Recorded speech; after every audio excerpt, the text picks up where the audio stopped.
In this session, let us learn about Python request module reference. Make a request to a web page and print the response text. See here, I am importing requests. The required first parameter of the get method is the URL. Print the response text, the content of the request file. See, the result is this. Definition and usage. The request method allows you to send HTTP request using Python. The HTTP request returns a response object with all the response data, content, encoding status, etc. Download and install the requests module. Navigate your command line to the location of pip and type the following. See, pip install requests. See, we can request by using these methods. Request.method name params.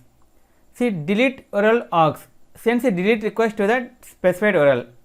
Get URL params args sends a get request to the specified URL.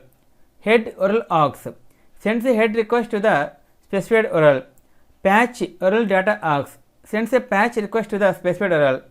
Post URL data JSON args sends a post request to the specified URL. Put URL data args sends a put request to the specified URL. Request method URL args sends a request of the specified methods to the specified URL. Okay friends, this is end of part 10 Python request module references. In next video, let us learn about another topic, Python statistics module. If you like our program, please like, subscribe and press bell icon for our next part video updates. Thank you friends. Meet you in next video. All the best.